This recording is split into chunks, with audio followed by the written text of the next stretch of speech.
ኦሪት ዘፍጥረት ምዕራፍ 13 1 አብራምም ከግብፅ ወጣ፣ እርሱና ሚስቱ ለእርሱ የነበረውም ሁሉ፣ ሎጥም ከእርሱ ጋር ወደ አዜብ ወጡ።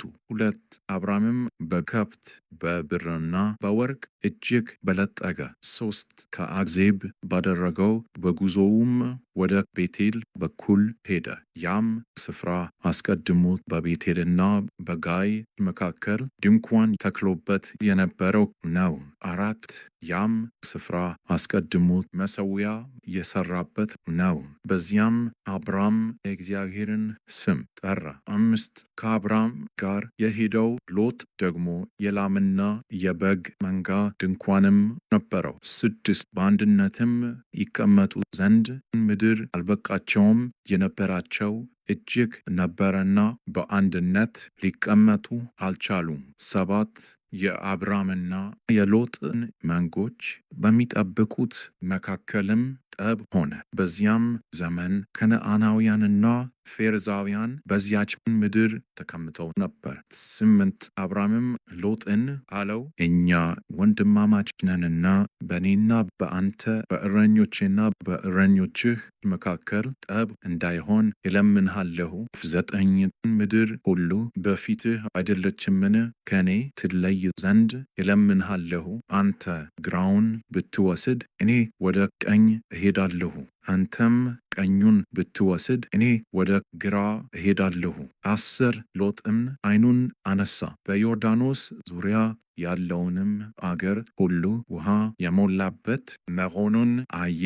እግዚአብሔር ሰዶምና ገሞራን ከማጥፋቱ አስቀድሞ እስከ ዞዓር ድረስ እንደ እግዚአብሔር ገነት በግብፅ ምድር አምሳል ነበረ።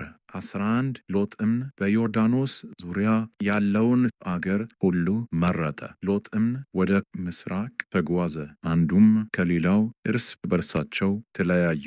12 አብራም በከነዓን ምድር ተቀመጠ። ሎጥም በአገሩ ሜዳ ባሉት ከተሞች ተቀመጠ፣ እስከ ሰዶምም ድረስ ድንኳኑን አዘዋወረ። 13 የሰዶም ሰዎች ግን ክፉዎችና በእግዚአብሔር ፊት እጅግ ኃጢአተኞች ነበሩ። 14 ሎጥ ከተለየው በኋላም እግዚአብሔር አብራምን አለው፣ ዓይንህን አንሳና አንተ ካለህበት ስፍራ ወደ ሰሜንና ወደ ደቡብ፣ ወደ ምስራቅና ወደ ምዕራብ እይ። 15 የምታያትን ምድር ሁሉ ላንተና ለዘርህ ለዘላለም እሰጣለሁና። 16 ዘርህንም እንደ ምድር አሸዋ አደርጋለሁ። የምድርን አሸዋን ይቆጥር ዘንድ የሚችል ሰው ቢኖር ዘርህ ደግሞ ይቆጠራል።